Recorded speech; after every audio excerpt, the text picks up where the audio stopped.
అయితే ఆజాద్ గారు యాలిమోనీ కట్టకుండా భార్య దగ్గర నుంచి భర్త తప్పించుకునే సందర్భాలు ఏమైనా ఉన్నాయా? అంటే తప్పించుకునే సందర్భం అనేది నేను అనలేదు, కానీ బాగోదు.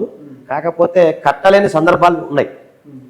అదేంటంటే భార్య తనకు తాను బాగా సంపాదించుకొని ఆర్థికంగా స్థితిమంతురాలై ఉందనుకుంటే, సో ఆమెకు మంచి ఆదాయం ఉంది, భర్త కంటే ఎక్కువ ఆదాయం ఉంది, ఆమె ఇన్కమ్ ట్యాక్స్ కడుతుంది, తర్వాత ఆమె కొన్ని కంపెనీలు బేస్డ్ మంచి రిచ్ పొజిషన్లో ఉంది. ఒకటి రిచ్ పొజిషన్ అన్నా నేను, జాబ్ కాదు. ఒకటి. రెండోది, భార్య కనుక వ్యభిచారంలో ఇరుక్కున్నట్లయితే, అక్రమ సంబంధం పెట్టుకున్నట్లయితే, ఆ ఎవిడెన్స్ కనుక మీ దగ్గర ఉన్నట్లయితే అప్పుడు మీరు డబ్బులు చెల్లించాల్సిన అవసరం లేదు.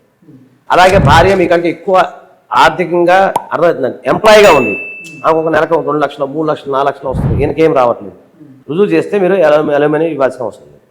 అలాగే భార్య వివాహం చేసుకుంది వేరే వ్యక్తితో, అప్పుడు కూడా అలిమోని ఇవ్వాల్సిన అవసరం లేదు. ఏంటి తర్వాత ఇంకొకటి అతి ముఖ్యమైనది ఏంటంటే, భార్య కొన్ని సందర్భాల్లో ఎంఓయూ చేసుకున్నప్పుడు నేను ఇతని దగ్గర అలిమోని అడగను, ఏంటి నాకు ఇతను మెయింటెనెన్స్ నాకు ఇతను ఏం రూపాయి కూడా ఇవ్వాల్సిన అవసరం లేదని చెప్పి ఏదైనా రెలింక్విష్ డీల్ లాంటిది ఏదైనా రాసిస్తే అప్పుడు అడగడానికి రైట్ ఉంది. కాబట్టి ఆ సందర్భంలో మీరు 1 రూపాయి కూడా చెల్లించాల్సిన అవసరం లేదు.